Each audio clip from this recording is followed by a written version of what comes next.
Hello बच्चों, उम्मीद करता हूँ आप सब लोग बहुत अच्छे होंगे। मैं हूँ गणेश राणाकोटी। हमने फिज़िक्स का पैकेज बनाया है उन बच्चों के लिए जो 12th में हैं और बोर्ड के लिए प्रिपेयर कर रहे हैं। और ये 3rd चैप्टर का 14th लेक्चर है। पिछले लेक्चर में हमने आपको क्विज़ दिया था, क्विज़ 3.13, तो उसी का सोल्यूशन यहाँ पे देख लेते हैं। इसमें बोल रहा है कि state the principle of potentiometer.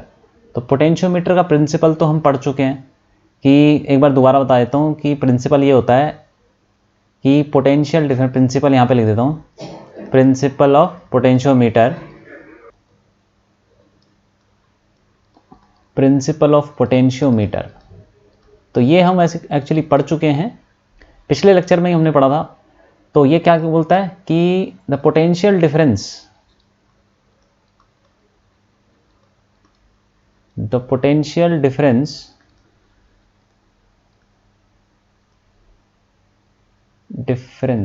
एक minute, between 2 points on a potentiometer wire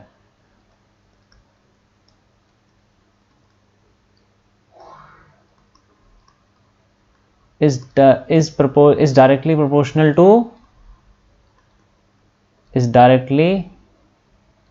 proportional to its length। ठीक है, when current flows through it, when current flows through it। ठीक है, और एक यूनिफॉर्म वायर होनी चाहिए between 2 points on a uniform potentiometer wire. मतलब जैसे हमने लास्ट लेक्चर में डिस्कस किया था कि पोटेंशियोमीटर वायर का जो एरिया है वो सेम होना चाहिए, यूनिफॉर्म वायर होनी चाहिए। ठीक है, यूनिफॉर्म क्रॉस सेक्शन होना चाहिए, वही चीज़ है। तो वो तो हमने तब भी पढ़ लिया था। तो एक बार दोबारा मैंने आपको बता दिया कि एक ये प्रिंसिपल उसका पोटेंशियोमीटर का ये होता है कि पोटेंशियल डिफरेंस बिटवीन 2 पॉइंट्स, किसी भी 2 पॉइंट, कोई भी 2 पॉइंट ले लो आप, इस वायर के ऊपर कोई भी 2 पॉइंट ले लो, तो उन दोनों पॉइंट के जो बीच में जो पोटेंशियल डिफरेंस होगा वो प्रोपोर्शनल होगा उसी लेंथ के, उन दोनों पॉइंट्स के बीच में जो लेंथ है, उन दोनों पॉइंट्स के बीच में जो डिस्टेंस है उस लेंथ के प्रोपोर्शनल होगा। ठीक है, जब उसमें से करंट फ्लो करेगा, बस यही बात है। तो यही बताना था इसमें। अब इसमें देखो आगे क्या बोलता है, in the given potentiometer circuit. अब ये दे रखा है डायग्राम, इस पोटेंशियोमीटर सर्किट है ये A B is a uniform wire, uniform दे ही दिया ऑलरेडी उसने, uniform wire of length 1 metre. इसकी लेंथ, ए बी की लेंथ 1 मीटर है और रेजिस्टेंस इसका 10 ओम है। ठीक है, तो बोल रहा है calculate the potential gradient along the wire and balance length AO। पहले तो हमको पोटेंशियल ग्रेडियंट निकालना है। तो पोटेंशियल ग्रेडियंट होता क्या है, potential difference between 2 points upon उसकी लेंथ, यही है। ठीक है, तो उसको निकाल लेते हैं हम क्या करते हैं, पहले ऊपर वाला सर्किट निकाल लेते हैं। ठीक है, ऊपर वाले सर्किट में ये जो करंट फ्लो करेगा यहाँ पे, अब ये बैलेंस पॉइंट्स की, बैलेंस लेंथ की बात कर रहा, तो अगर बैलेंस लेंथ का मतलब ये हुआ कि ये बैलेंस पॉइंट ही है, तो जो भी करंट होगा इसमें से कोई करंट पास नहीं करेगा, सारा करंट इसके अंदर से पास करेगा, ये ऐसे ही घूमता रहेगा। ठीक है, तो पोटेंशियल ग्रेडियंट निकाल लेते हैं। तो मान लेते हैं कि इसके अंदर करंट है कुछ I, तो इस ऊपर वाले सर्किट में हम ओम्स लॉ लगाते हैं। तो ऊपर वाले सर्किट में जो वोल्टेज है वो 2 है। ठीक है, और रेजिस्टेंस कितना है, ये 15 ओम लगा रखा है बाहर से, और ए बी जो पोटेंशियोमीटर वायर है उसका रेजिस्टेंस 10 ओम दे रखा है। तो 15 + 10 कितना हो जाएगा, 25। तो हम बोल सकते हैं कि V = IR, ये ओम्स लॉ है, इस पे लगा देते हैं ऊपर वाले सर्किट में। तो V कितना है 2, और I तो हमें निकालना है, और R कितना हो जाएगा 25। ठीक है, तो I की वैल्यू आ गई 2/25। ठीक, ये 2/25 आ गई एम्पेयर। तो अब हमको निकालना है पोटेंशियल ग्रेडियंट। तो पोटेंशियल ग्रेडियंट क्या होता है, पोटेंशियल डिफरेंस बिटवीन 2 पॉइंट्स, ए और बी, ये दोनों पॉइंट ले लेते हैं। तो VAB, एक मिनट ऐसे लिख लेते हैं इसको, पोटेंशियल ग्रेडियंट क्या होता है, potential gradient equal to VAB upon L, और वी ए बी क्या है, I into R A B, ऐसे लिख सकते हैं, अपॉन एल। आई हमें पता है 2/25, 2/25, ठीक है। रेजिस्टेंस दे रखा है आर ए बी का कितना है, 10 ओम, 10, और डिवाइडेड बाय लेंथ कितनी होगी इसकी, 1 मीटर, तो 1 है, तो ये होगा 20/25, तो पोटेंशियल ग्रेडियंट आ जाएगा 20/25। तो ये इसको कैलकुलेट कर लेंगे, ये आ जाएगा 0.8 वोल्ट पर मीटर, ठीक है, पोटेंशियल ग्रेडियंट आ गया। अब और क्या पूछा उसने, and balance length, balance length निकालनी है एओ। तो ये सर्किट डायग्राम दे रखा है, अब इसका यूज करेंगे, ये एओ निकालना है हमको, डिस्टेंस, ठीक है। तो नेक्स्ट पेज पे कर लेते हैं। अच्छा, यहाँ पे हमको ये एओ निकालना है, ये बैलेंस लेंथ, ठीक है, जहाँ पे नल डिफ्लेक्शन आएगा। बैलेंस लेंथ का मतलब हुआ कि गैल्वेनोमीटर से कोई भी करंट पास नहीं करेगा, ठीक है, तो इसमें कोई करंट नहीं होगा, इसमें कोई करंट नहीं होगा, तो यहाँ पे भी ए से नीचे कोई करंट नहीं आएगा, तो ये जो करंट है ये यहाँ पे घूमता रहेगा इस ऊपर वाले सर्किट में आई, और देखो नीचे एक सर्किट बन रहा है, ये भी क्लोज्ड सर्किट है, इसमें भी कुछ ईएमएफ है और इसमें भी कुछ रेजिस्टेंस है, तो इसका ये एक अपना सर्किट है, इसमें भी करंट घूमता रहेगा, लेकिन कुछ अलग होगा। तो मान लेते हैं कि इसमें कुछ करंट घूम रहा है I1, ठीक, तो ये ऊपर वाला सर्किट अलग काम करेगा, नीचे वाला अलग काम करेगा, इसमें कोई करंट पास नहीं करेगा, इस वाले का करंट, नीचे वाले का करंट ऊपर नहीं जाएगा, ऊपर वाले का करंट नीचे नहीं आएगा, ठीक है। लेकिन यहां से गैल्वेनोमीटर से कोई करंट पास नहीं करेगा, तो ये हम एक्चुअली डेरिवेशन में कर चुके हैं, तो इसी को हम मान लेते हैं कि I1 इस सर्किट में करंट फ्लो कर रहा है, ठीक। तो पहले हम वैल्यू निकाल देते हैं, आई तो हमने निकाल दिया, आई, ये आई की वैल्यू कितनी है, 2/25, तो ठीक है, इसको पॉइंट में लिख लेते हैं, आई की वैल्यू, आई है हमारा, ये 2/25 हो जाएगा 0.08 एम्पेयर, ठीक है, ये करंट है ऊपर वाले में। अब नीचे वाले में भी करंट निकाल लेते हैं, नीचे वाले में देखो, नीचे वाले में भी ओम्स लॉ लगाएंगे सीधा, तो देखो टोटल रेजिस्टेंस कितना है नीचे वाले का, क्योंकि ये करंट जो है सिर्फ इसमें घूमता रहेगा ना, इस पूरे सर्किट में घूमता रहेगा, ये वाले में ना ऊपर जाएगा, ऊपर वाला करंट नीचे नहीं आएगा, नीचे वाला करंट ऊपर नहीं जाएगा, तो इस वाले सर्किट पे हम ओम्स लॉ लगाएंगे, तो क्या लिखेंगे, V = IR, सिंपल। तो V कितना है 1.5 और R कितना है 1.2 ओम और 0.3 ओम, ये कितना हो जाएगा टोटल 1.5 ओम।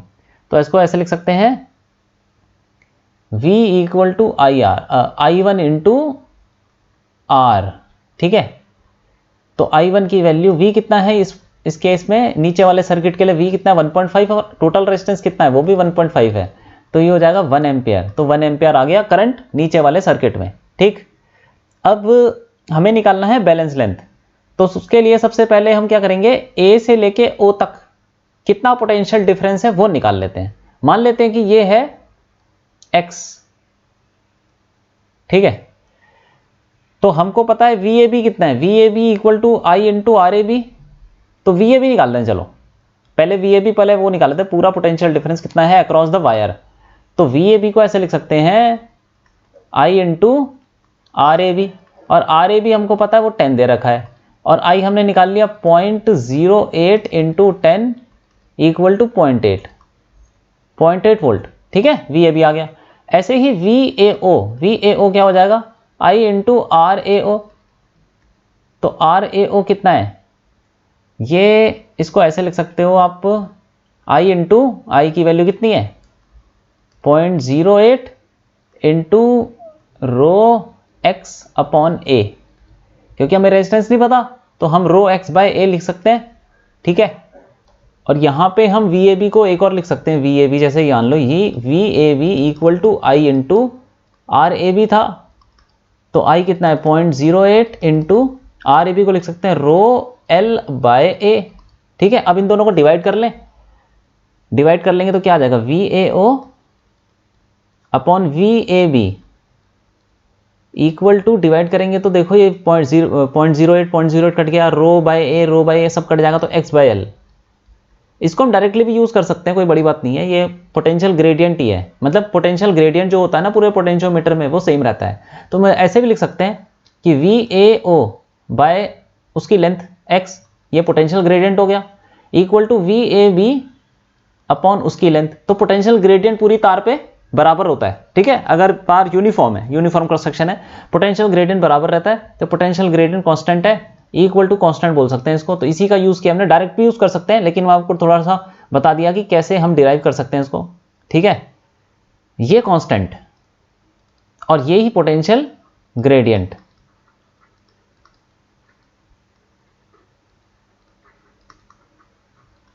ये ठीक।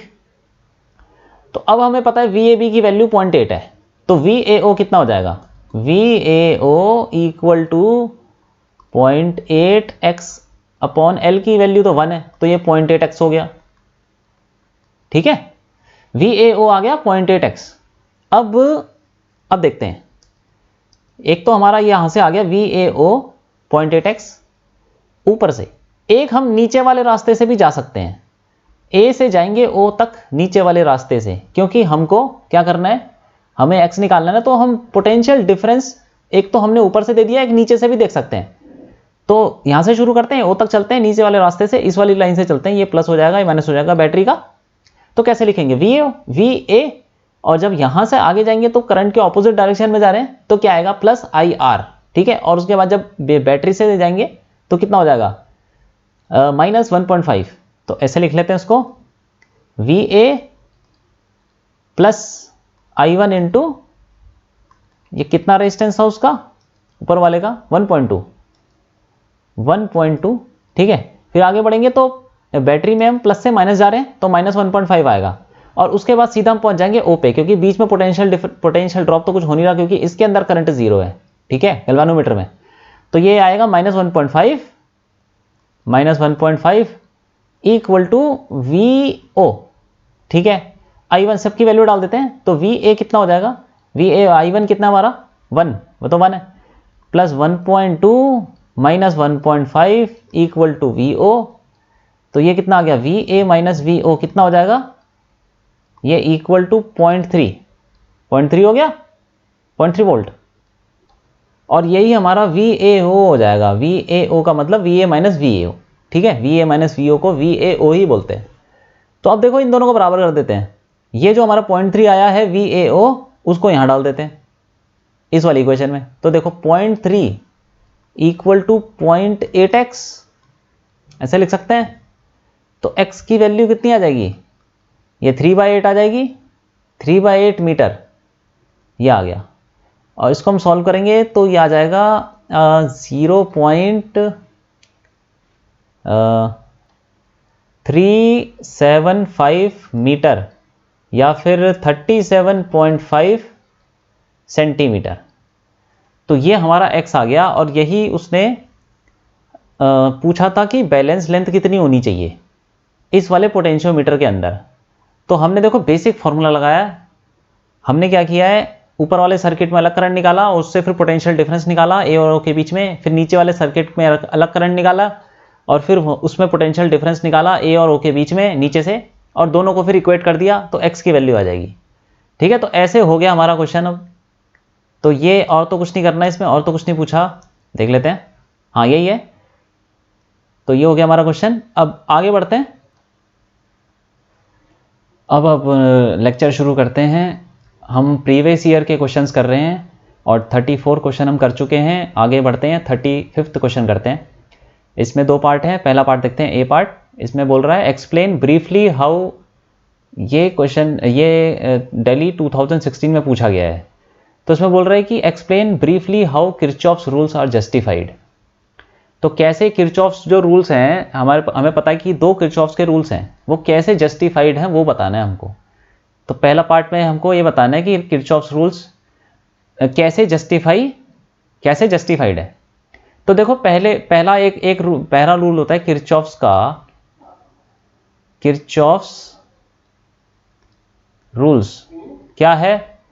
पहला रूल ये है जंक्शन रूल। जंक्शन रूल हो गया, जंक्शन रूल। एक किरचॉफ्स के 2 रूल्स होते हैं, तो एक तो जंक्शन रूल होता है। तो जंक्शन रूल का मतलब क्या हुआ कि अगर एक जंक्शन है, उसमें कुछ करंट, मान लो कि I1 करंट घुस रहा है, I2 अब ये भी घुस रहा है, और सपोज I3 निकल रहा है, तो I1 plus I2 equal to I3 ये होता है ना, जितना करंट घुस रहा है उतना करंट निकल रहा है। ये जंक्शन रूल है, सिंपल। लेकिन ये जस्टिफाइड कैसे है, ये जस्टिफाइड ऐसे है कि एट अ जंक्शन, इसको वैसे बोल सकते हैं कि एट अ जंक्शन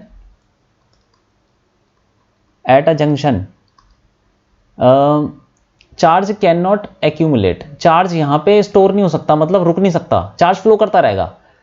ठीक है, जंक्शन चार्ज स्टोर नहीं कर सकता, जितना चार्ज आएगा उतना चार्ज निकल जाना चाहिए। तो यही रीजन है, ऐसे जस्टिफाई करेंगे कि जितना charge is related to current, charge flow करेगा तो करंट होता है ना, तो जितना चार्ज फ्लो करेगा जंक्शन के अंदर उतना चार्ज निकल जाना चाहिए जंक्शन से बाहर। ठीक है, तो एट अ जंक्शन चार्ज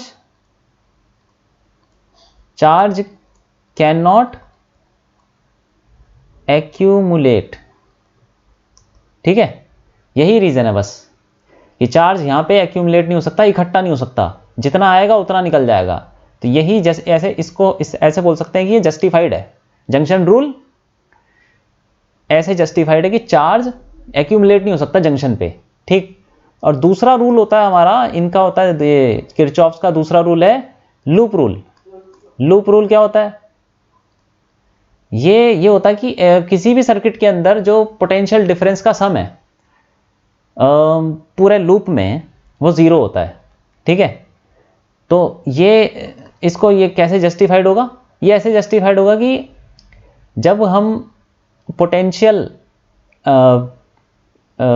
एक पॉइंट से शुरू करते हैं और वापस घूम के उसी पॉइंट पर आ जाते हैं, तो जो वर्क डन होगा वो वर्क डन जीरो होना चाहिए ना। क्योंकि देखो जो इलेक्ट्रिक आप तारों के अंदर से, सपोज ये डायग्राम है, आप यहां से शुरू करते हो ए से और यहां पे कहीं जाते हो, यहां से जाते हो पूरा लूप घूम के वापस आते हो, तो आप तारों के अंदर से जा रहे हो, तो मतलब इलेक्ट्रिक फील्ड ही तो है वो, तार के अंदर इलेक्ट्रिक फील्ड है। इलेक्ट्रिक फील्ड कैसी है? कंजर्वेटिव फील्ड है। तो कंजर्वेटिव फील्ड पे यह हमने पढ़ा हुआ है कि पोटेंशियल एक पॉइंट से शुरू करते हैं, दूसरा वापस घूम के उसी पॉइंट पर आ जाते हैं। For a conservative field the work done is zero. तो फिर ऐसे बोल सकते हैं कि in a closed loop work done is zero, work done on a charge, मतलब चार्ज ही तो चलता है ना, देखो करंट ही तो घूम रहा है पूरे लूप में। जब करंट यहां से शुरू करता है, फिर ऐसे घूम के कहीं जाता है, फिर वापस यहीं आता है, तो उसके ऊपर जो वर्क डन होता है वो जीरो होना चाहिए, क्योंकि वो घूम के तो वहीं आ गया, तो वर्क डन जो होगा वो जीरो हो जाएगा चार्ज के ऊपर। तो यही चीज है, इससे जस्टिफाई कर सकते हैं हम लूप रूल को, work done on a charge is zero. ठीक है, तो इसीलिए हम बोलते हैं लूप रूल में कि जो पोटेंशियल डिफरेंस का सम है पूरे लूप में वो जीरो आता है, क्योंकि work done on a charge in a loop is zero. ठीक है, in a closed loop work done on a charge is zero. तो ऐसे जस्टिफाई कर सकते हैं हम। जो ये हो गया हमारा पहला पार्ट, ए पार्ट हो गया। बी पार्ट देख लेते हैं। इसमें बोल रहा है the current is drawn from a cell of EMF E and internal resistance small R connected to the network of resistors, each of resistance small r as shown in the figure. Obtain the expression for the current drawn, पहला part है इसमें भी, the current drawn from the cell, and दूसरा part है the power consumed in the network। मतलब ये हमें diagram दे रखा है, इसमें कुछ रेजिस्टेंस है ऐसे लगा रखे हैं और एक बैटरी लगा रखी है, एक सेल लगा रखा है जिसका ईएमएफ कैपिटल ई है और उसका इंटरनल रेजिस्टेंस स्मॉल आर है। ठीक है, इंटरनल रेजिस्टेंस बना देता हूं मैं, वो इंटरनल रेजिस्टेंस स्मॉल आर। ठीक है, और जितने भी रेजिस्टेंस लगा रखे हैं सबका रेजिस्टेंस आर स्मॉल आर के बराबर है, तो यहां पे लिख देते हैं स्मॉल आर, ये सब स्मॉल आर। ठीक है, तो अब क्या पूछ रहा है वो? अब बोल रहा है कि obtain the expression for current drawn from the cell, मतलब ये जितना करंट यहां से निकलेगा वो निकालना है, जितना करंट सेल में से निकलेगा वो आई निकालना है। तो ये सिंपल चीज है, इसका पहले हम इक्विवेलेंट बना लेते हैं और उसके बाद वो ओम्स लॉ लगा लेंगे। ठीक है, तो देखो यहां पे एक चीज है, पहले देख लेते हैं सीरीज पैरेलल कुछ हो रहा है नहीं हो रहा। तो देखो ये दोनों, ये वाले रेजिस्टेंस दोनों, इसको नए नेक्स्ट पेज पर कर लेते हैं। तो यहाँ पे ये जो स्मॉल आर ये दोनों पैरेलल में है, ये साफ दिख रहा है। ठीक है, इन दोनों के दोनों एंड्स आपस में कनेक्टेड है और ये दोनों भी पैरेलल में है। तो इन दोनों को पहले हम पैरेलल का फॉर्मूला लगा लेंगे। तो ये आर, ये भी आर, तो 1/r प्लस 1/r कितना हो जाएगा? पैरेलल में कितना हो जाएगा रेजिस्टेंस? ये हो जाएगा, इसका इक्विवेलेंट सर्किट बना लेते हैं। यहां पे ऊपर वाला रेजिस्टेंस वैसे ही रहेगा और नीचे वाला क्या हो जाएगा? पैरेलल का फॉर्मूला लगा के, और ये वाला भी पैरेलल का फॉर्मूला लग जाएगा इसमें, और एक नीचे भी रेजिस्टेंस है ऐसे। मतलब हमने क्या किया, ये जो ये सर्किट है, इन दोनों को हटा के एक इसका इक्विवेलेंट लगा लिया, तो इसका और इन दोनों का इक्विवेलेंट क्या होगा, R/2 हो जाएगा ना। देखो करके देख लेते हैं। बी पार्ट में 1/R1 ले लेते हैं, इन दोनों का इक्विवेलेंट, और R1 इसका भी सेम ही हो जाएगा क्योंकि दो सब सेम ही है इसमें। तो 1/R1 equal to 1/R plus 1/R। Parallel में ये फॉर्मूला होता है, तो ये हो जाएगा 2/R। तो इसका मतलब R1 की वैल्यू क्या हो जाएगी, R/2। ठीक है, तो ये इन दोनों का रेजिस्टेंस इक्विवेलेंट भी R/2 और इन दोनों का भी R/2। ठीक है, तो यहाँ लिख लेते हैं। तो ये हो जाएगा, एक मिनट यहाँ पे देख लेते हैं, सर्किट तो हमने ठीक बनाया, हाँ सही बनाया।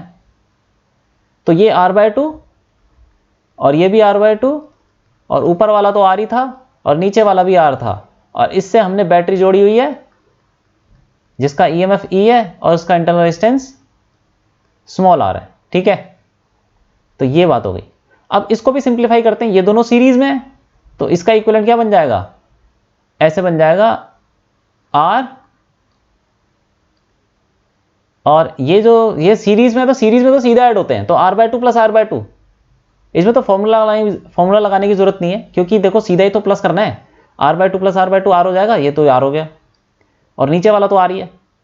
ठीक, और इसके साथ बैटरी जोड़ी रखी हमने, EMF E है और इंटरनल रेजिस्टेंस स्मॉल r। अब देखो ये तीनों पैरेलल में है, तो इसका इक्विवेलेंट क्या बन जाएगा,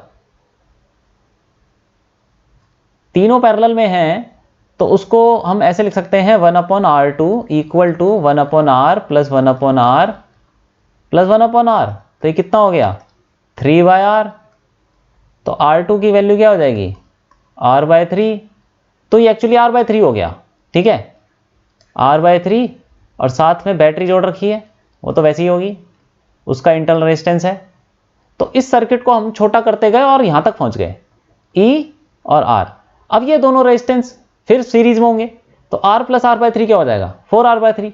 ठीक है, तो फिर इसका इक्विवेलेंट ऐसे बना लेंगे, 4R/3 और उसके साथ सेल जोड़ रखा है। ठीक है, सेल का इंटरनल रेजिस्टेंस जो है वो भी उसके साथ सीरीज में होगा, इसीलिए हमने ऐसे लिख दिया 4R/3। अब हमको निकालना है current drawn from the cell I। ठीक, तो इसे ओम्स लॉ लग जाएगा, E equal to I into R कितना है, total resistance of the circuit 4R/3। तो I की वैल्यू क्या आ जाएगी, 3E/4R। ठीक है, तो ये हमारा करंट आ गया। अब देखते हैं और क्या पूछा है इसने। तो दूसरे पार्ट में पूछा है the power consumed in the network. तो पावर कंज्यूम्ड का मतलब क्या हुआ, ये तो पहला पार्ट था, इसको लिख लेते हैं पहला पार्ट।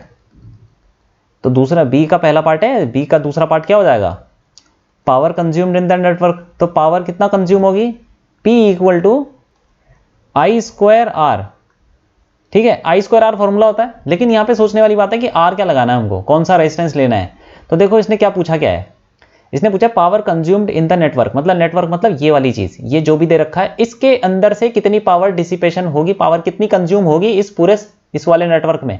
ठीक है, तो इसी का रेजिस्टेंस लेना पड़ेगा हमको, क्योंकि इसने बोला ना यहाँ पे कि ये जो एक सेल है उसका EMF E है और इंटरनल R है स्मॉल r, उसको कनेक्ट किया है नेटवर्क से। तो नेटवर्क मतलब यही तो हुआ, ये ऊपर वाला जो नेटवर्क है इससे कनेक्ट किया है सेल को। तो उसने किससे पूछा है, power consumption, power consumed in the network, मतलब इस वाले सर्किट में, मतलब इस वाले जो नेटवर्क में कितना पावर कंज्यूम होगा वो निकाला। तो इसी का रेजिस्टेंस लेना पड़ेगा हमको। ठीक है, तो इसका रेजिस्टेंस कितना है, इसका रेजिस्टेंस है R/3 जो हमने निकाला था यहाँ पे, R/3 ये वाला।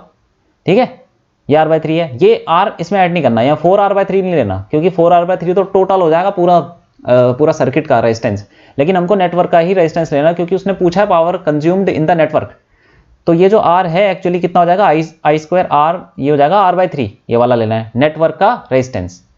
तो I हमारे पास पता है कि I² कितना हो जाएगा, 3E/4R का स्क्वायर इंटू R कितना है, R/3।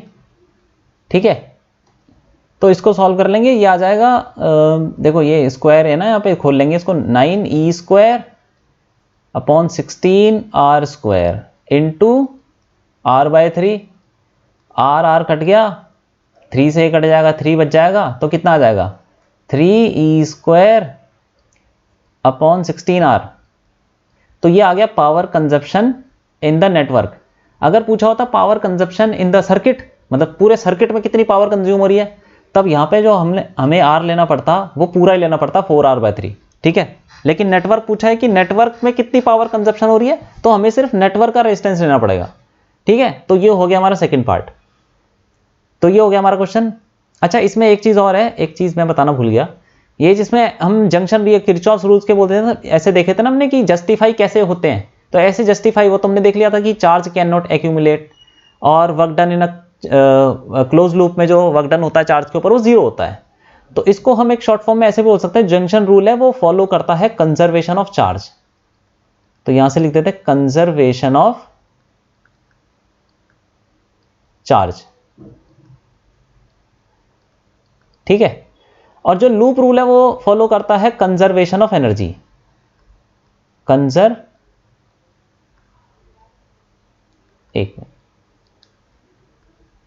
कंजर्वेशन ऑफ एनर्जी, ठीक। तो ये चीज आपको ध्यान रखनी है। तो ठीक है, ये हो गया हमारा क्वेश्चन। अब आगे बढ़ते हैं। 36वां क्वेश्चन देखते हैं। ये पूछा गया है ऑल इंडिया 2012 में। इसमें 3 पार्ट्स हैं। तो पहला पार्ट देखते हैं क्या बोल रहा है। Why are a part, why are the connections between the resistors in a meter bridge made of thick copper strips. मतलब देखो, मीटर ब्रिज में हमने पढ़ा है ना, वो ऐसा कुछ होता है, ये लोहे आयर कुछ मेटल के पीसेज होते हैं, उससे हम रेजिस्टेंस कनेक्ट करते हैं ऐसे, फिर उसके बाद दोबारा से एक मेटल पीस आता है, फिर ऐसे करते हैं, फिर दूसरा रेजिस्टेंस कनेक्ट करते हैं, फिर एक और मेटल का पीस होता है, ठीक है। उसके बाद यहाँ पे वायर लगा देते हैं, फिर यहाँ से बैटरी लगाते हैं, ऐसे कुछ होता है, ठीक है। और यहाँ से गैल्वेनोमीटर कनेक्ट करते हैं हम ऐसे, ठीक, जो भी है। सॉरी, ये गलत लगा दिया, गैल्वेनोमीटर ऐसे आता है, पॉइंटर इधर, ठीक है। तो जो भी होता है, मतलब ये पूछ रहा है, ये बोल रहा है कि ये जो कनेक्शन बनाए गए हैं दो रेजिस्टेंस को लगाने के लिए, ये जो मेटल के पीसेज हैं ये थिक कॉपर स्ट्रिप्स के क्यों बनाते हैं, ठीक है। मोटे, इनका एरिया ज़्यादा होता है, ठीक है, और कॉपर का होता है। क्यों होता है ऐसा? ये इसलिए होता है क्योंकि हमें देखो यहाँ पे क्या है ना, जितने भी रेजिस्टेंस है, ये ले लो R ले लो, ये S ले लो, तो इन दोनों रेजिस्टेंस ये हमारे सर्किट के अंदर या तो R होना चाहिए, मतलब RS यही रेजिस्टेंस होने चाहिए ना, और या तो वायर का रेजिस्टेंस होना चाहिए। इसके अलावा और कोई रेजिस्टेंस नहीं होना चाहिए। गैल्वेनोमीटर का रेजिस्टेंस होगा लेकिन वो नल पॉइंट पे तो उसका कोई मतलब नहीं बनता। तो हमारे सर्किट में जो रेजिस्टेंस हैं वो सिर्फ ये RS और वायर का रेजिस्टेंस होना चाहिए। इसके अलावा अगर रेजिस्टेंस आने लग जाएंगे सर्किट में दूसरी चीज़ों की वजह से, तो हमारे फिर जो रीडिंग होगी उसमें एरर आ जाएगा, ठीक है, क्योंकि फिर उसको काउंट भी करना पड़ेगा। तो हम कोशिश करते हैं कि हमारे सर्किट के अंदर जो रेजिस्टेंस है वो यही रहे, RS और ये जो वायर का रेजिस्टेंस है। अब होता क्या है कि ये जो हम मेटल के पीसेस यूज करते हैं रेजिस्टेंस को कनेक्ट करने के लिए, इनका भी कुछ रेजिस्टेंस होता है, ये मेटल पीसेस का भी रेजिस्टेंस होता है। इनका रेजिस्टेंस कम से कम हो तो हमारा जो रीडिंग के अंदर एरर होते हैं वो भी कम होते हैं, ठीक है। तो ये रेजिस्टेंस हम कोशिश करते हैं कम करने की। तो ये कम कैसे किया जाए? तो ऐसा मटेरियल यूज करो जिसकी रेजिस्टिविटी कम हो, तो रेजिस्टेंस भी कम हो जाएगा। क्योंकि देखो रेजिस्टेंस क्या होता है, रो L/A। तो ये जो मेटल के पीसेस हैं इनकी रेजिस्टिविटी अगर कम होगी तो रेजिस्टेंस भी कम होगा, ठीक है। तो रेजिस्टिविटी कम होनी चाहिए, रो शुड बी लो। रेजिस्टिविटी कम किसकी होती है? कॉपर की, इसीलिए कॉपर का यूज करते हैं। और जैसे थिक लिखा है, थिक का मतलब एरिया ज्यादा, थिक मतलब मोटा, मोटे का मतलब एरिया ज्यादा। एरिया ज्यादा हो जाएगा तो रेजिस्टेंस अपने आप कम हो जाएगा। Rho should be low, A should be high, ठीक है। इसीलिए थिक कॉपर स्ट्रिप्स यूज करते हैं ताकि इन मेटल पीसेस का रेजिस्टेंस लगभग 0, मतलब मिनिमम हो। मिनिमम करने के लिए रो कम किया जाता है और एरिया को बढ़ाया जाता है। तो रो कम करने के लिए एक ही मटेरियल हमारे पास कॉपर की रेजिस्टिविटी सबसे कम होती है, ठीक है। और एरिया बढ़ाने के लिए क्या करते हैं, मोटा कर देते हैं उसको, मेटल पीस को, ठीक। इसीलिए हम यूज करते हैं ये थिक कॉपर स्ट्रिप्स। तो ऐसे लिख सकते हैं इसके अंदर, thick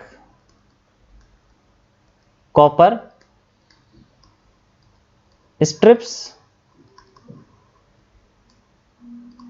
are used to minimize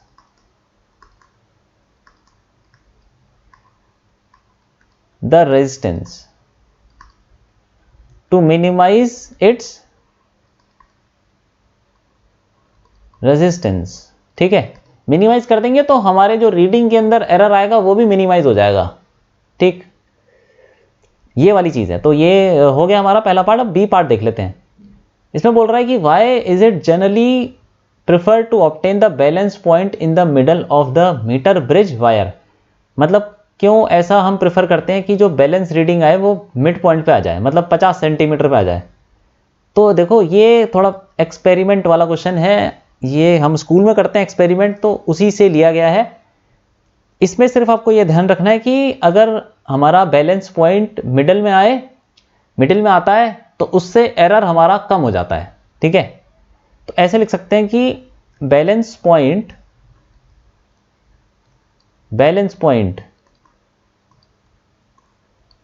is preferred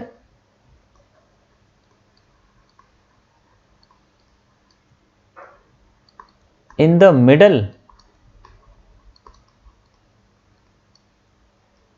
middle of the meter bridge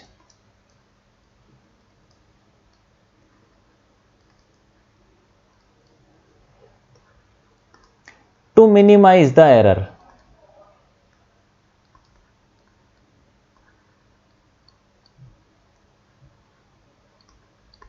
ठीक है, एरर को कम से कम करने के लिए आप बस इतना ध्यान रखिए कि बैलेंस पॉइंट मिडिल के आसपास हो तो एरर हमारा कम हो जाता है। ठीक है, तो एरर को कम करने के लिए बैलेंस पॉइंट को मिडिल के आसपास हम कोशिश करते हैं कि वो रहे। ठीक, अब सी पार्ट देख लेते हैं क्या बोल रहा है। सी पार्ट में बोल रहा है which material is used for the meter bridge wire and wire. मतलब ये जो मीटर ब्रिज वायर है, ये वाली वायर 1 मीटर की, ये किस मटेरियल की होती है और क्यों होती है। तो देखो ये पहले तो ये देख लेते हैं कि ये किस मटेरियल की होनी चाहिए। अब देखो ये जो वायर है इसमें करंट फ्लो करेगा, कभी मौसम चेंज हो रहा है, टेम्परेचर बढ़ रहा है, कम हो रहा है, ज़्यादा हो रहा है, जो भी हो रहा है, एनवायरमेंटल फैक्टर है या जो भी है, ये सर्किट में काम करेगी तो करंट फ्लो करेगा तो गर्म हो जाएगी। ठीक है, वो वाली चीज़ है। तो वायर गर्म भी हो सकती है, ठंडी भी हो सकती है मौसम के हिसाब से, या सर्किट में काम कर रहा है अगर करंट फ्लो कर रहा है तो तब भी गर्म हो सकती है। तो टेम्परेचर के बढ़ने घटने से इसके रेजिस्टेंस पे कोई चेंज नहीं आना चाहिए। तो एक ऐसा मटेरियल हम पढ़ चुके हैं, ऐसा मटेरियल होता है जिसकी रेजिस्टिविटी टेम्परेचर के साथ कुछ खास चेंज नहीं होती, लगभग कांस्टेंट रहती है। ऐसे मटेरियल होते हैं नाइक्रोम, कांस्टेंटन और मैंगनीन। तो ऐसे बोल सकते हैं कि constantan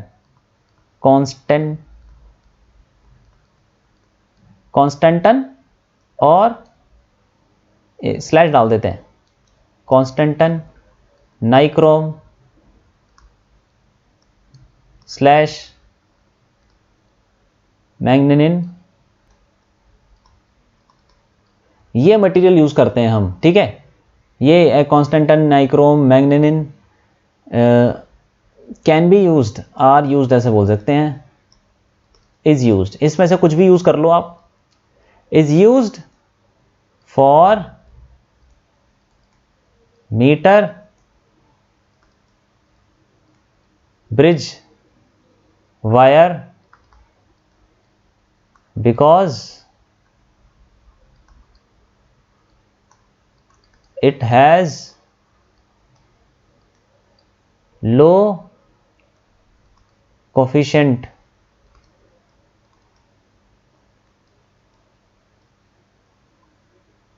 low temperature coefficient of resistivity, ऐसे लिखते हैं, लो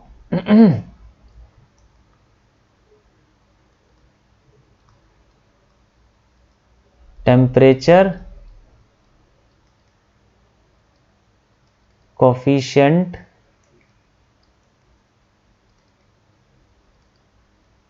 of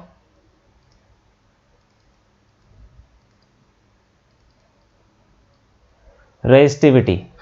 low temperature coefficient of resistivity होता है इन मटेरियल का, इसीलिए अब देखो जिसका टेम्परेचर कोफिशिएंट ऑफ रेजिस्टिविटी कम होगा तो उसका टेम्परेचर के ऊपर नीचे होने से कुछ खास फर्क नहीं पड़ेगा, मतलब उसका जो रेजिस्टेंस है वो लगभग कांस्टेंट रहेगा। ठीक है, तो ये सब हम पढ़ चुके हैं कि टेम्परेचर कोफिशिएंट ऑफ रेजिस्टिविटी जिसका कम होता है उसकी रेजिस्टेंस या उसकी रेजिस्टिविटी टेम्परेचर के साथ कुछ खास चेंज नहीं होती, लगभग कांस्टेंट रहती है। तो इसीलिए ये वाले मटेरियल हम ये वाला मटेरियल यूज करते हैं जिससे कि उसका रेजिस्टेंस चेंज ना हो। रेजिस्टेंस ही चेंज हो जाएगा, मान लो मौसम चेंज हो गया, रेजिस्टेंस चेंज हो गया तो गड़बड़ हो जाएगी, रीडिंग अलग आ जाएगी, कुछ एरर आ जाएंगे। ठीक है, तो इसीलिए उसका रेजिस्टेंस सेम रहना चाहिए। तो इसीलिए हम ऐसे मटेरियल यूज करते हैं जिनका टेम्परेचर कोफिशिएंट ऑफ रेजिस्टिविटी कम है। ठीक है, तो ये हो गया हमारा क्वेश्चन। अब करते हैं 37वां क्वेश्चन। ये कंपार्टमेंट ऑल इंडिया 2012 में पूछा गया है। इसमें दो पार्ट हैं। ठीक है, ए पार्ट देख लेते हैं। इसमें बोल रहा है why is it necessary to, इसमें भी पहला पार्ट है, ए के भी बहुत सारे पार्ट हैं। Use a long wire, why is it necessary to use a long wire, मतलब लॉन्ग वायर को हम यूज क्यों करते हैं, किसमें बोल रहा है ये। अब ऐसा कुछ दिया नहीं तो पोटेंशियोमीटर क्या क्वेश्चन है तो पोटेंशियोमीटर मान लेते हैं। ठीक है, ठीक है, पोटेंशियोमीटर की बात कर रहा है ये, तो इसमें हम बोल देते हैं कि पहला पार्ट, पोटेंशियोमीटर वायर में हम लॉन्ग वायर क्यों यूज करते हैं।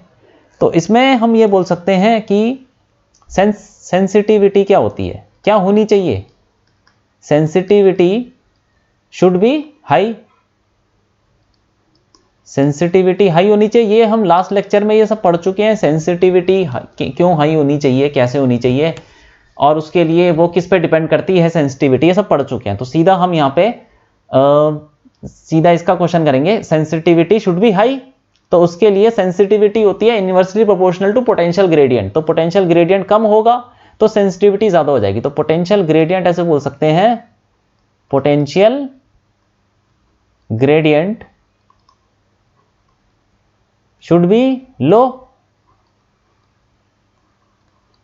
ठीक है, ये पहला पार्ट है। पोटेंशियल ग्रेडियंट कम होना चाहिए, इसका मतलब क्या हुआ, delta V by L should be low, यही मतलब हुआ ना। अब डेल्टा वी बाय एल को कम करने के लिए पूरा ये पोटेंशियल ग्रेडियंट है, ऐसे लिख लो। हाँ चलो ठीक, डेल्टा वी बाय एल कम होना चाहिए तो लेंथ क्या होनी चाहिए, ज्यादा। तो इसीलिए हम लेंथ को ज्यादा करते हैं। ठीक है, इसको पोटेंशियल ग्रेडियंट को कम करने के लिए लेंथ शुड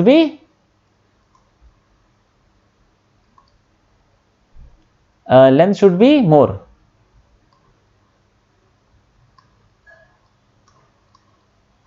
इसीलिए लॉन्ग वायर को यूज किया जाता है ताकि पोटेंशियल ग्रेडियंट कम हो जाए, और पोटेंशियल ग्रेडियंट कम हो जाए तो सेंसिटिविटी ज्यादा हो जाए। ठीक है, तो पहला पार्ट तो हो गया। अब देखते हैं दूसरा पार्ट, ये have uniform area of cross section of the wire. अब देखो ये क्या बोल रहा है, why is it necessary to have uniform area of cross section of the wire, मतलब वायर का क्रॉस सेक्शनल एरिया यूनिफॉर्म क्यों होना चाहिए, ये पूछ रहा है वो। ठीक है, क्यों होना चाहिए देख लेते हैं यहां पे दूसरा पार्ट। तो हमने पढ़ा है कि जैसे डेल्टा वी क्या होता है, is proportional to equal to, ऐसे लिख लेते हैं I into R is the resistance of the wire, ऐसे ले लेते हैं। ठीक, मतलब पोटेंशियोमीटर वायर के ऊपर हमने दो पॉइंट ले लिए और उन दोनों पॉइंट्स के बीच में जो पोटेंशियल डिफरेंस है वो डेल्टा वी ले लिया, और इक्वल टू आई आर, ऐसा ही होता है ना। हाँ ठीक है, तो अब यहां पे क्या है, इस रेजिस्टेंस को हम लिख सकते हैं, करंट तो चलो उतना ही रहेगा, रेजिस्टेंस क्या हो जाएगा, rho L by rho X ले लेते हैं उसको, कि वो जो दो पॉइंट्स हैं उनके बीच में जो डिस्टेंस है वो एक्स ले लो, लेंथ अपॉन एरिया। ठीक, एरिया क्या चीज है, एरिया ऑफ क्रॉस सेक्शन। अब देखो कि पोटेंशियल ग्रेडियंट यहां पे क्या है, मान लो कि वायर हमारी ऐसी है कुछ, यहां पे पतली है और यहां पे जाके थोड़ी मोटी होती जाती है। ठीक है, ऐसी वायर है, इसका मतलब यही तो है, जो एरिया है वो बढ़ता जा रहा है या चेंज हो रहा है, मतलब अलग है। ठीक, एरिया अलग है, सेम नहीं है, यूनिफॉर्म नहीं है मान लेते हैं। तो इस केस में क्या होगा, अगर आप ये 2 पॉइंट्स लोगे, यहां पे 2 पॉइंट्स लोगे, यहां पे एक छोटा सा मतलब एक छोटा सा एक लेंथ लोगे तो उसके लिए एरिया कम लोगे, और यहां पे वही लेंथ लोगे सेम लेंथ, तो उसके लिए जो एरिया होगा वो ज्यादा होगा। तो यहां पे पोटेंशियल ग्रेडियंट जो होगा डेल्टा वी बाय एक्स, यहां पे डेल्टा वी बाय एक्स, मान लेते हैं कि इसकी लेंथ एक्स है और यहां पे भी आपने एक्स ले लिया, मतलब आपने छोटा सा पोर्शन लिया है, एक शुरुआत में लिया है लेंथ के और एक एंड पे ले लिया, ठीक है, कहीं और ले लिया, तो दोनों की लेंथ एक्स मान लो। तो यहां पे क्या होगा, डेल्टा वी बाय एक्स क्या हो जाएगा, डेल्टा वी बाय एक्स, ये देखो यहां पे आई इंटू रो बाय ए। अब देखो आई तो यहां से जो पास करेगा करंट उतना ही करंट यहां से पास करेगा, तो करंट तो कांस्टेंट रहेगा। रेजिस्टिविटी या मटेरियल सेम है, रेजिस्टिविटी तो सेम रहेगी, वो तो प्रॉपर्टी ऑफ मटेरियल है, ठीक है। और दूसरा एरिया, एरिया ही है, एरिया क्या हो जाएगा, एक ज्यादा यहां पे ज्यादा हो जाएगा और यहां पे कम है, तो डेल्टा वी एक्स जो होगा यहां पे होगा, यहां पे एरिया कम है ना, तो डेल्टा वी बाय एक्स यहां पे ज्यादा हो जाएगा क्योंकि यहां पे एरिया कम है, और डेल्टा वी बाय एक्स यहां पे कम हो जाएगा क्योंकि यहां पे एरिया ज्यादा है, ठीक है। तो delta V by X will be variable, ऐसे बोल सकते हैं, वेरिएबल हो गया।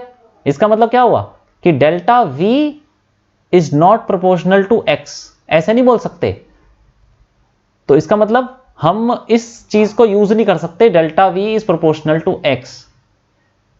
Potential gradient will be variable, potential gradient variable हो जाएगा तो फिर हमको फिर एरिया का भी लेना पड़ेगा कंसीडरेशन, एरिया कैसे चेंज हो रहा है, क्या हो रहा है। तो हम ऐसे नहीं बोल सकते कि potential difference is proportional to length, नहीं बोल सकते, ठीक है। क्यों नहीं बोल सकते, हमने देख लिया कि अगर हम ये शुरुआत में देखें, एरिया अगर चेंज हो रहा है, यहां पे डेल्टा वी बाय एक्स अलग होगा और यहां पे अलग होगा, delta V by X variable हो जाएगा। तो delta V by X variable का मतलब चेंज हो रहा है वो।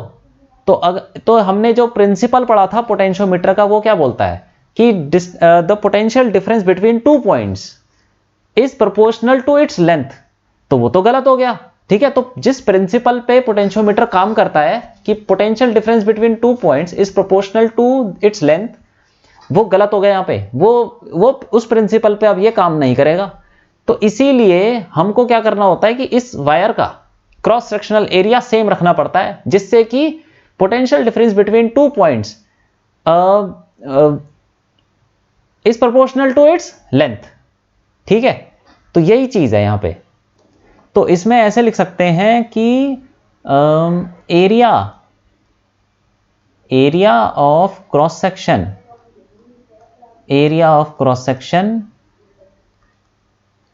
इज केप्ट यूनिफॉर्म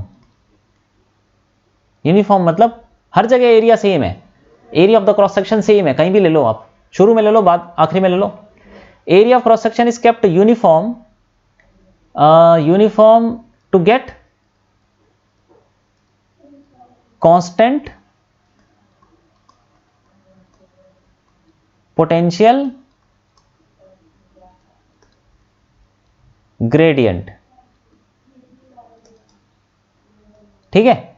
मतलब डेल्टा वी बाय एक्स, अगर हमारा ये एरिया कांस्टेंट हो जाए तो इसका मतलब delta V by X, area constant हो जाए तो तीनों चीजें कांस्टेंट हो, डेल्टा वी बाय एक्स जो है वो कांस्टेंट हो जाएगा। अगर ये कांस्टेंट हो गया तो इसका मतलब बोल सकते हैं कि ये कुछ कांस्टेंट ले लो के, चलो, तो हम बोल सकते हैं ना डेल्टा वी इक्वल टू के x.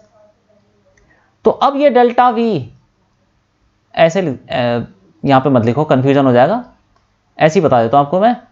If A is constant तो फिर हम बोल सकते हैं delta V by X is constant, इसका मतलब delta V is proportional to X, ठीक है। तो यहां पे जो यहां पे हमने लिखा था delta V by X will be variable, delta V is proportional to X will be not be proportional to X, यहां से हटाना पड़ेगा इसको, यहां पे लिख देंगे delta V is not proportional, will not होगा, will not be proportional to x, ठीक है। तो पोटेंशियल ग्रेडियंट जो है वो वेरिएबल हो गया अगर एरिया सेम नहीं है तो, तो इसीलिए हमको एरिया सेम रखना पड़ता है ताकि पोटेंशियल ग्रेडियंट सेम हो जाए और फिर हम डेल्टा वी अपॉन एक्स को कांस्टेंट मान के कई सारी चीजें निकाल लें, ठीक है। नहीं तो फिर एरिया का कंसिडरेशन भी आ जाएगा। मतलब बात इतनी सी है कि एरिया को यूनिफॉर्म इसलिए रखा जाता है ताकि पोटेंशियल ग्रेडियंट कांस्टेंट रहे, ठीक है। तो ये हो गया हमारा सेकंड पार्ट। अब थर्ड पार्ट देख लेते हैं क्या बोल रहा है। Why is it necessary to use a driving cell whose EMF is taken to be greater than the EMFs of the primary cells. मतलब ये तो हम पढ़ चुके हैं लास्ट लेक्चर में कि जो ड्राइवर सेल है, ऊपर वाला सेल, पोटेंशियोमीटर में ऊपर वाला सेल जो होता है उसका EMF ज्यादा होना चाहिए किससे? प्राइमरी सेल से। क्यों? क्योंकि अगर प्राइमरी सेल नीचे वाला सेल, नीचे वाले सेल का EMF ज्यादा हो गया तो फिर रीडिंग क्या होगी? रीडिंग तो लेंथ से ज्यादा आ जाएगी। हमने पढ़ चुके हैं ना, ये पिछले लेक्चर में पढ़ लिया था हमने ये। तो इसमें हम सीधा बोल सकते हैं कि EMF of driving cell should be more than EMF of primary cell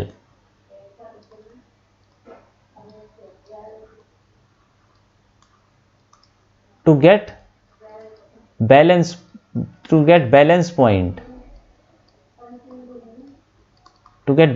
point on potentiometer wire, ठीक है। और अगर हमने ये भी देखा था कि अगर प्राइमरी सेल का EMF ज्यादा हो जाए ड्राइवर सेल से तो जो रीडिंग आती है वो L से ज्यादा आ जाती है, लेंथ से ज्यादा। तो वो तो पॉसिबल ही नहीं हो सकता ना, ऐसा तो हो नहीं सकता। लेंथ से कम आनी चाहिए, जीरो से लेके L। मान लो कि पोटेंशियोमीटर वायर की लेंथ है 1 मीटर, तो आपकी जो रीडिंग आएगी वो 0 से लेके 1 मीटर के बीच में ही तो आएगी। तो अगर आपका प्राइमरी सेल का EMF ज्यादा हो गया ड्राइविंग सेल से तो आपकी रीडिंग हमने देखा था कि रीडिंग आ गई L से ज्यादा, 1 मीटर से ज्यादा आ रही है। तो वो तो पॉसिबल नहीं है। तो इसीलिए प्राइमरी सेल का EMF कम होना चाहिए ड्राइविंग सेल से, मतलब ड्राइविंग सेल का EMF ज्यादा होना चाहिए प्राइमरी सेल से to get balance point on potentiometer, ठीक है, वायर। अदरवाइज ऐसे लिख सकते हैं, otherwise the reading will not be obtained, otherwise the reading will not be obtained, ठीक है। तो ये थर्ड पार्ट भी हो गया। अब देख लेते हैं इसमें बी पार्ट क्या बोल रहा है। In a potentiometer experiment, if the area of the cross section of the wire increases uniformly from one end to the other, draw a graph showing how potential gradient would vary as the length of the wire increases from one end। मतलब ये simple ये चीजें बता रहा है जो हम यहाँ पे हमने जो पढ़ा है सेकंड पार्ट में, बिल्कुल वैसे ही चीज बता रहा है ये कि अगर एक वायर है जिसका एरिया कंटिन्यूसली बढ़ता जा रहा है, ऐसे बढ़ता जा रहा है, ये जैसे बढ़ रहा है ना, इसमें बोल रहा है ना कि वायर ले लिया, if the area of the cross section increases uniformly from one end to the other, एक एंड से दूसरे एंड पे जा रहे हो तो एरिया बढ़ता जा रहा है। तो हमको ग्राफ बनाना है किसके बीच में? पोटेंशियल ग्रेडियंट और लेंथ के बीच में। पोटेंशियल ग्रेडियंट और लेंथ के बीच में हम ग्राफ बनाएंगे, ठीक है। तो अब देखो पोटेंशियल ग्रेडियंट यहां पे कितना होगा, यहां पे हमारा एरिया कम है ना, तो हमने देख लिया था पोटेंशियल ग्रेडियंट यहां पे ज्यादा होगा। देखिए यहां पे देख लिया था आई रो बाय ए, एरिया अगर कम है, यहां पे कम है तो पोटेंशियल ग्रेडियंट ज्यादा हो जाएगा, और यहां पे एरिया ज्यादा है तो पोटेंशियल ग्रेडियंट कम हो जाएगा। इसका मतलब जैसे जैसे आप आगे बढ़ते रहोगे पोटेंशियल ग्रेडियंट आपका कम होता रहेगा। यहां पे हाई हो जाएगा, potential gradient will B high, क्योंकि यहां पे एरिया कम है, ठीक है, और यहां पे पोटेंशियल ग्रेडियंट कम हो जाएगा क्योंकि एरिया ज्यादा है। ये हम पढ़ चुके हैं इसमें। तो अब देखो ग्राफ बनाना है तो कैसे बनाएंगे, ये तो सिंपल तरीके से ग्राफ बन जाएगा। बी पार्ट इसमें ऐसे बनाएंगे, वाई एक्सिस पे आप ले लो पोटेंशियल ग्रेडियंट, मतलब डेल्टा वी बाय एक्स ले लो, ठीक, पोटेंशियल ग्रेडियंट है, और यहां पे लेंथ ले लो एल, ठीक। अब जैसे जैसे आप आगे बढ़ोगे एक्स ले लो, या तो x।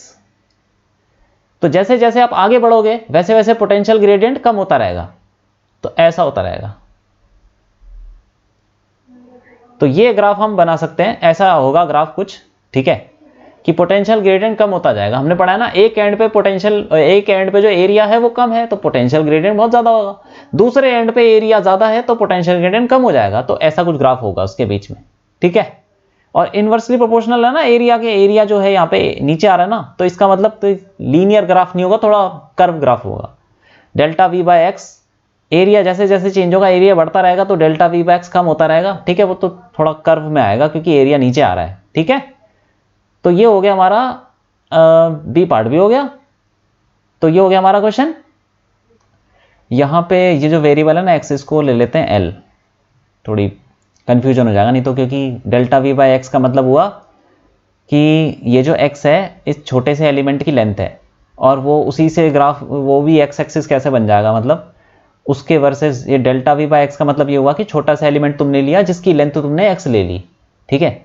तो ये एक्स बढ़ता रहेगा, मतलब तुम क्या एलिमेंट को बड़ा करते जा रहे हो, तो थोड़ा कंफ्यूजन हो जाएगा। तो हम ले लेते हैं कि ये लेंथ, ये जो पोटेंशियल ग्रेडियंट है delta V by X that versus length of the wire, ठीक है, वो एल ले लिया हमने। तो यहाँ पे जो ये इक्वेशन है इसको दोबारा लिख देते हैं, delta V by X equal to I rho by A, ताकि हमें पता चल जाए कि हम किसके बीच में कैसे ग्राफ बना रहे हैं, आई रो बाय ए। तो delta V by X will not be constant, will be decreasing, क्योंकि एरिया बढ़ता जा रहा है तो ये घटता रहेगा और ऐसा घटता रहेगा। तो ठीक है, इतना लिखना काफी है इसमें। तो ये हो गया हमारा क्वेश्चन। अब आगे बढ़ते हैं, 38th क्वेश्चन देखते हैं। ये आउटसाइड दिल्ली में पूछा गया है 2017 में। इसमें भी दो पार्ट है, ए पार्ट देख लेते हैं पहले। The potential difference applied across a given resistor is altered so that the heat produced per second increases by a factor of 9. By what factor does the applied potential difference change? मतलब ये बोल रहा है कि एक resistance है ए part में, एक रेजिस्टेंस है, ठीक है, उससे हमने क्या किया, एक पोटेंशियल डिफरेंस अप्लाई किया, मतलब बैटरी वैटरी लगाई होगी, तो एक बैटरी लगाई V1 मान लेते हैं, V1 वोल्ट, V1 वोल्ट की बैटरी लगा दी। अब इसमें से पावर प्रोड्यूस होगी, वो कितनी होगी, कुछ होगी, ऐसे बोल दिया उसने कि P1 ले लेते हैं, कितना होता क्या होता formula, V1 square by R, ठीक है। ये कुछ पावर प्रोड्यूस हुआ। अब वो बोल रहा है कि potential difference applied across the given resistor जो भी है उसको हमने चेंज किया, is altered, so that the heat produce per second increases by factor of 9। अब हमने क्या किया, सेम रेजिस्टेंस के अक्रॉस हमने पोटेंशियल डिफरेंस को चेंज कर दिया, V2 मान लेते हैं, ठीक है। V2 वोल्ट की बैटरी लगा दी, V2 वोल्ट की बैटरी लगाई है। तो अब वो बोल रहा है कि इस सर्किट में जब हमने V2 वोल्ट की बैटरी लगाई तो जो पावर प्रोड्यूस हुई, हीट प्रोड्यूस, ये हीट और पावर एक ही चीज है, ठीक है। हीट प्रोड्यूस पर सेकंड की बात कर रहा है वो। तो हीट क्या एनर्जी होती है, एनर्जी पर सेकंड क्या होती है, पावर। तो वही पावर प्रोड्यूस हुई, पावर जो इंक्रीज हो गई, अब दूसरे वाले सर्किट में जो पावर हुई P2 वो हो गई इंक्रीजेस बाय फैक्टर ऑफ 9, मतलब P2 जो हो गई वो 9 टाइम्स ऑफ P1 हो गई। P1 कुछ थी इनिशियली, अब जो P2 हो जाएगी वो 9 टाइम्स हो गई, ये बोलना चाह रहा है वो, ठीक है। अब यहां पे क्या करेंगे, हम फॉर्मूला लगा देंगे, P2 इस केस में क्या होगा, तो अब उसमें बोल रहा है कि by what factor does the applied potential difference change, मतलब V2 कितना टाइम्स हो जाएगा V1 का, ये बोलना चाह रहा है। तो देखो उसमें फॉर्मूला लगा देंगे, पावर का फॉर्मूला होता है V2 स्क्वायर, ये P2 हो जाएगा V2 square by R equal to 9 into V1 square by R। R तो सेम ही है, ठीक है, R तो कट गया। अब ये V2, अब रूट ले लेंगे यहाँ पे, तो V2 आ जाएगा आपका 3V1।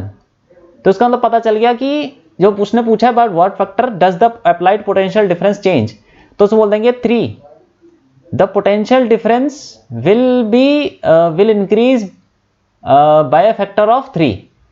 पोटेंशियल डिफरेंस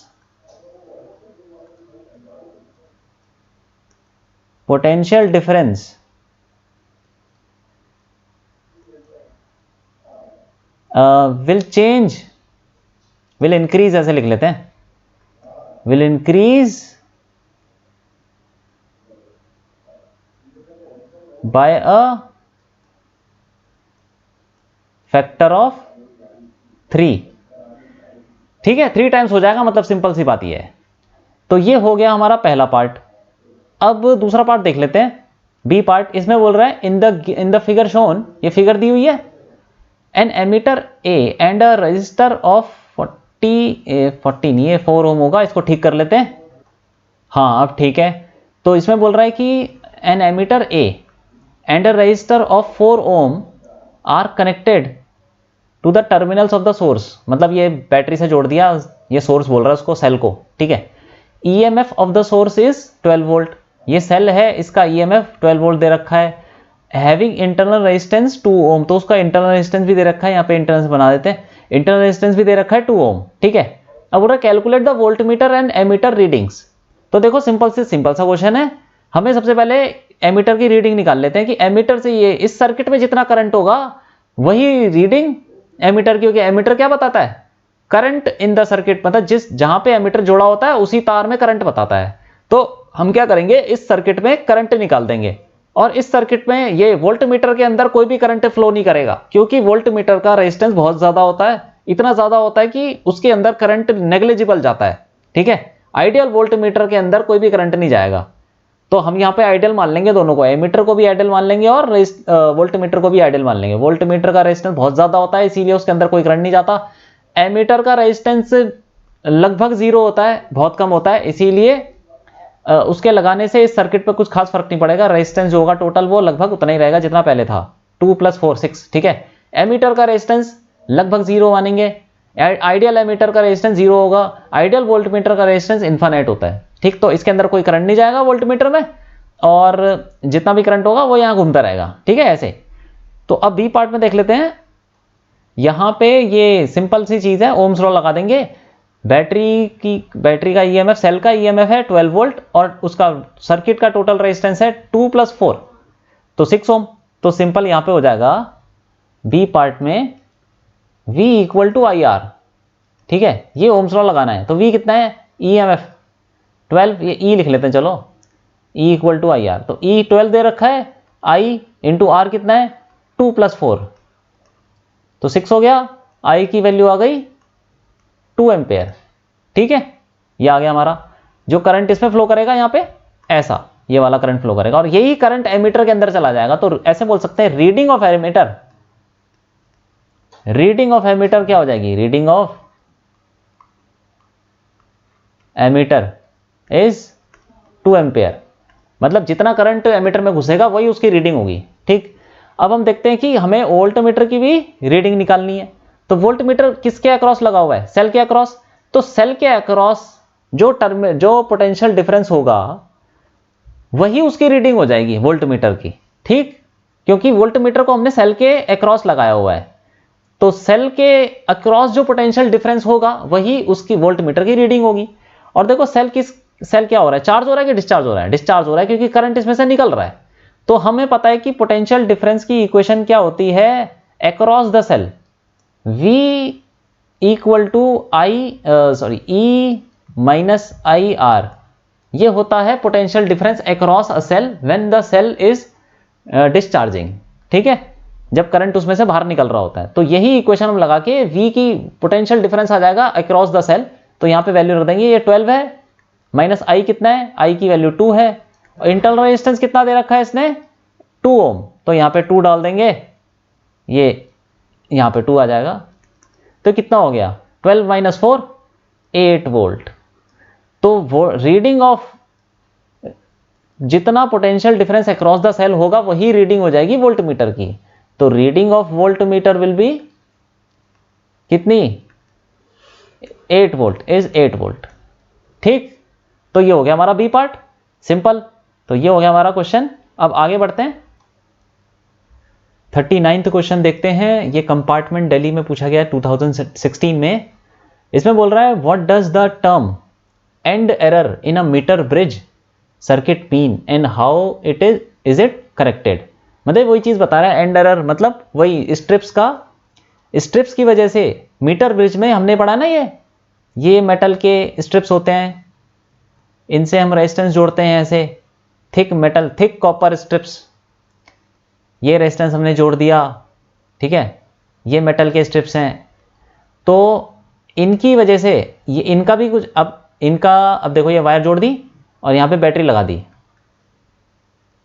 तो देखो इनका रेजिस्टेंस, भले ही तुम कॉपर, आप कॉपर के कॉपर यूज कर लो, कॉपर के स्ट्रिप्स लगा दो और थिक लगा दो, एरिया ज्यादा कर दो, वो हमने पढ़ लिया था कि थिक कॉपर स्ट्रिप्स लगाया जाता है ताकि इनका रेजिस्टेंस कम से कम किया जा सके। लेकिन जीरो तो नहीं कर सकते ना, किसी भी चीज का रेजिस्टेंस जीरो तो नहीं हो सकता, तो फिर इनका भी कुछ रेजिस्टेंस होता है। तो इन्हीं रेजिस्टेंस की वजह से जो एरर पैदा होता है उसको बोलते हैं एंड एरर। ठीक है, तो ऐसे बोल सकते हैं कि end error arises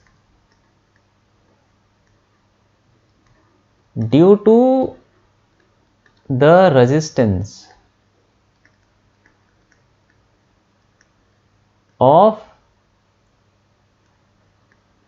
metal strips.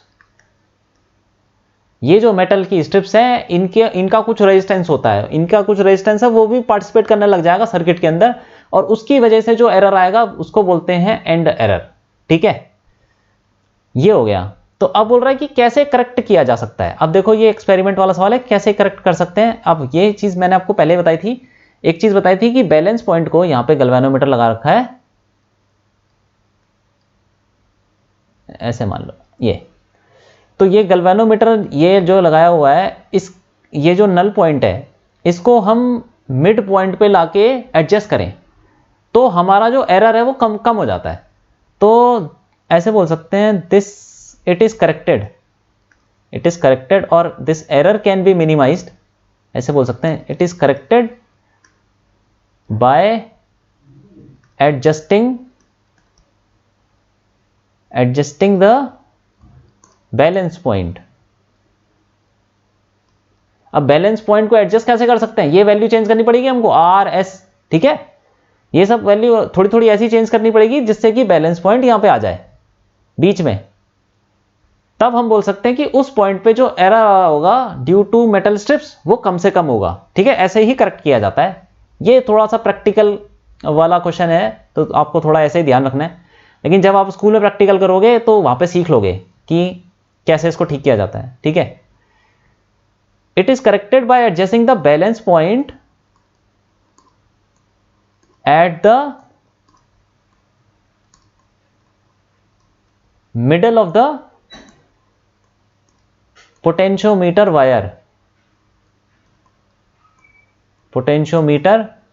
Wire. ऐसे करते हैं एडजस्ट, ऐसे करते हैं करेक्ट। ठीक, अब देखो आगे क्या बोल रहा हो, how will the balance point be affected.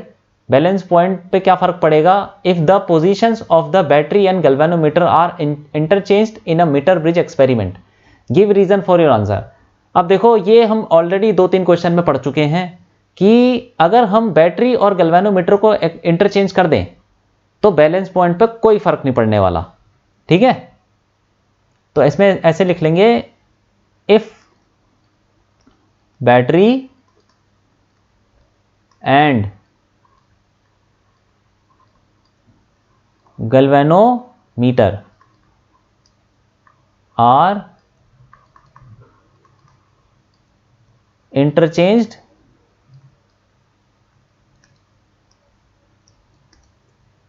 the balance point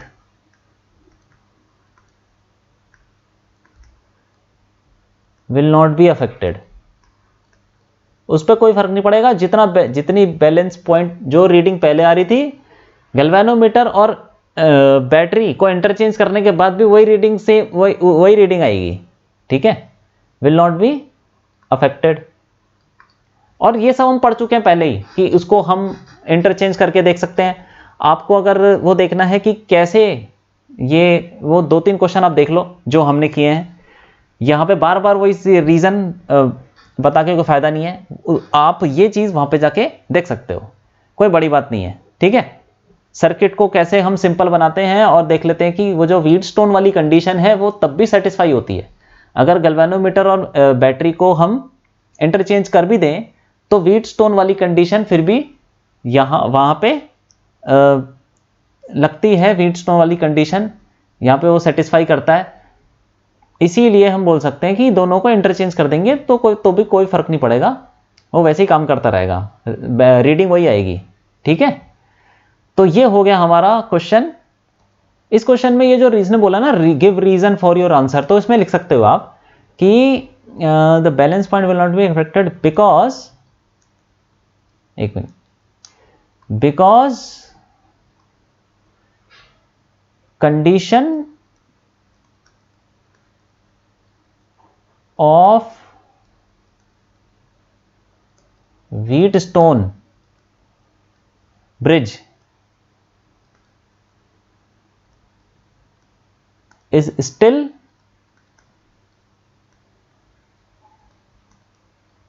satisfied।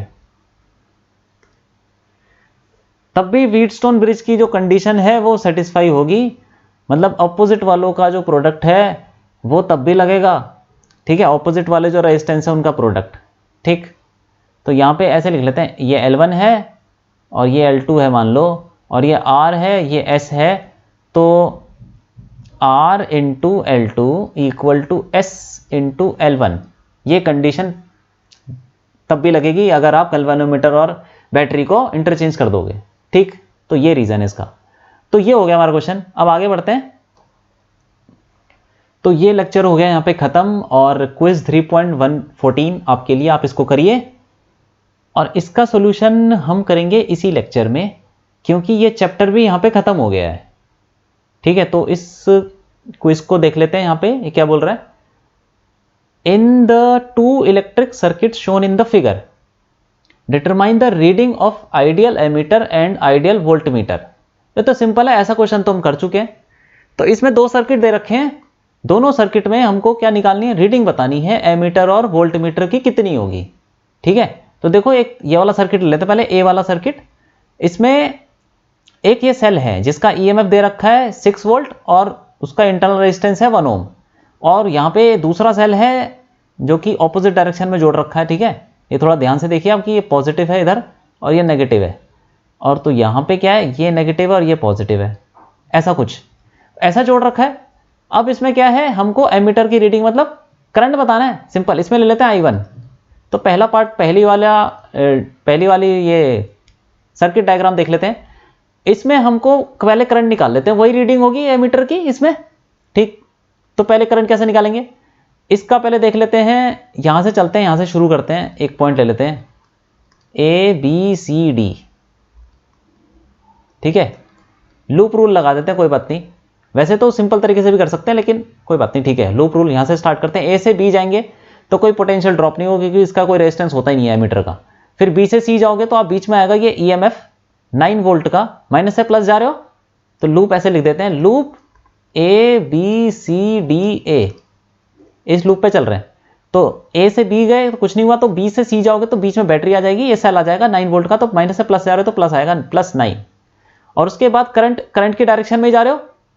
ठीक है, तो करंट की डायरेक्शन में जाएगा तो ये इसके अक्रॉस पोटेंशियल डिफरेंस होगा इंटरनल रेजिस्टेंस के अक्रॉस, वो कितना होगा, I1 into minus I1 into 1।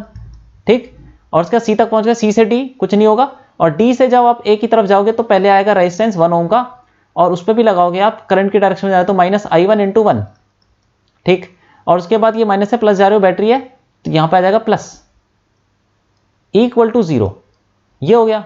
अब देखो यहां पे क्या है, ये 2I1 हो गया, 2I1 इक्वल टू 96 कितना हो गया 15।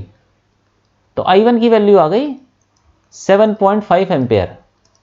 तो रीडिंग ऑफ एमीटर क्या हो जाएगा, यही हो जाएगा 7.5 एम्पियर। तो यहां पे लिख लेंगे reading of ammeter is 7.5 ampere. ठीक है, ये हो गया। अब दूसरा वोल्टमीटर की रीडिंग भी निकाल लेते हैं, वो कितना होगा। वोल्टमीटर किसके अक्रॉस जोड़ रखा है, ऊपर वाले सेल के अक्रॉस जोड़ रखा है, इसका मतलब पोटेंशियल डिफरेंस जो होगा इस वाले सेल के अक्रॉस वही रीडिंग हो जाएगी वोल्टमीटर की। तो हमें पता है कि ये सेल देखो कैसा है, डिस्चार्जिंग है कि चार्जिंग है। पहले देखो यहां से करंट बाहर निकल रहा है ना, इसका मतलब ये डिस्चार्ज हो रहा है, तो इसका मतलब डिस्चार्जिंग वाली इक्वेशन क्या होती है, V equal to E minus I1 into R, यही होता है। ये इंटरनल रेजिस्टेंस है, इस वाले सेल पे लगा रहे हैं हम। ठीक है, इसके अक्रॉस निकाल रहे हैं पोटेंशियल डिफरेंस, क्योंकि अब करंट यहां से बाहर निकल रहा तो ये डिस्चार्ज हो रहा है। ठीक, तो यहाँ पे लगा लेते हैं V हमको निकालना है, E की वैल्यू कितनी है इस वाले सेल के अक्रॉस, इस वाले सेल का EMF कितना है 6, माइनस I1 की वैल्यू हमको पता है 7.5 इंटू ये कितना हो जाएगा, ये हो जाएगा R कितना है, R है 1, स्मॉल r, इसका रेजिस्टेंस 1 हो गया। ठीक है, तो ये कितना हो गया, ये हो जाएगा 6 माइनस 7.5, तो माइनस 1.5 वोल्ट। तो ठीक है, वोल्ट मीटर का ये पॉजिटिव नेगेटिव दे रखा है, इसका मतलब ये हुआ कि ये वाला पॉजिटिव है, तो हमने एक्चुअली ये वाला पॉजिटिव मान लिया था, उसके वजह से सबसे निकाला है। तो उसका मॉड ले लो आप। तो वोल्ट मीटर क्या होता है ना, ये बताता है, वोल्ट मीटर मॉड लेके बताता है कि ये पोटेंशियल डिफरेंस कितना होगा, पोटेंशियल डिफरेंस का मॉड। ठीक है, reading of volt meter will be reading of volt meter. ये जो हमने V equal to E minus I R लिखा है ना, तो ये मान के निकालते हैं कि ये वाला एंड हायर पोटेंशियल है, ये वाला लोअर पोटेंशियल, लेकिन ये नेगेटिव आ रहा है ना, तो उसका मतलब उसी ने पोटेंशियल जो वोल्ट मीटर है वो ऐसे जोड़ रखा है कि हमने जो ये हायर एंड माना है वो एक्चुअली हायर एंड नहीं है, वो लोअर एंड है। ठीक है, खैर उतना घुसने की आपको कोई जरूरत नहीं है, आप सब इतना देखो कि पोटेंशियल कितना आया, potential difference across the cell कितना आया, उसी का जो मॉड होगा वही वोल्ट मीटर की रीडिंग होगी। Reading of volt meter is 1.5 volt. ये हो गया। ठीक, अब दूसरा पार्ट भी देख लेते हैं इसमें। अब दूसरा देख लेते हैं, ये बी वाली फिगर देख लेते हैं, सर्किट डायग्राम वाली, ये दूसरा वाला। इसमें भी सेम चीज़ है, वही एमीटर की रीडिंग और वोल्ट मीटर की रीडिंग निकालनी है, दोनों आइडियल है। ऐसा ही क्वेश्चन है, बस थोड़ा सा चेंज कर रखा है। देखो यहाँ पे जो 9 वोल्ट है उसकी पोलैरिटी को उल्टा कर रखा है, यहाँ पे पॉजिटिव हो गया ये और ये नेगेटिव हो गया। ठीक है, बाकी सब ऐसा ही है, ऊपर वाला तो ये भी अभी भी वही है, पॉजिटिव और नेगेटिव।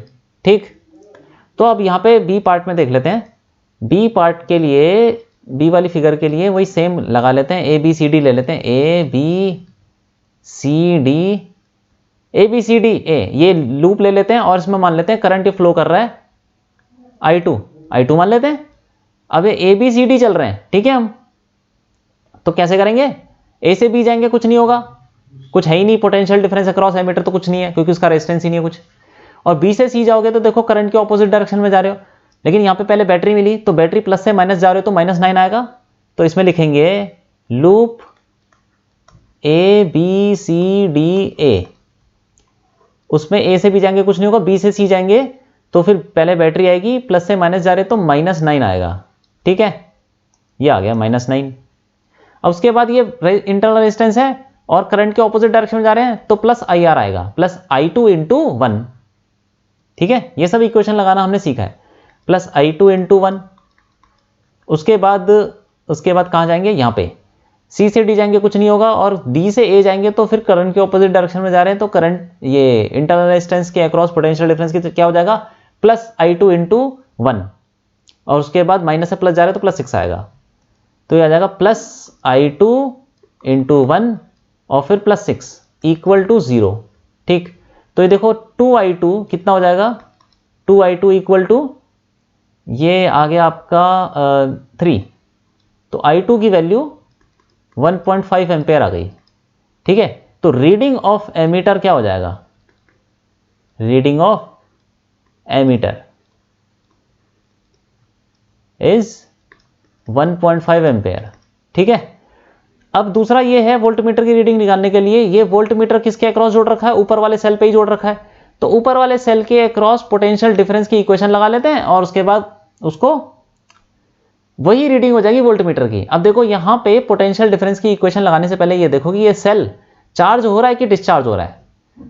अगर करंट देखो पहले वाले ए पार्ट में क्या था, बैटरी में से, सेल में से करंट निकल रहा था तो उसको बोलते हैं डिस्चार्जिंग। इसमें इस सेल में करंट घुस रहा है तो उसको बोलते हैं चार्जिंग हो रही है। तो चार्जिंग की इक्वेशन हमने पढ़ी है, कैसी होती है, ये होती है V equal to E plus I2 into R, ये होती है इक्वेशन, प्लस आ जाता है बस। ठीक है ना, तो ये चार्जिंग की इक्वेशन है, potential difference across the cell.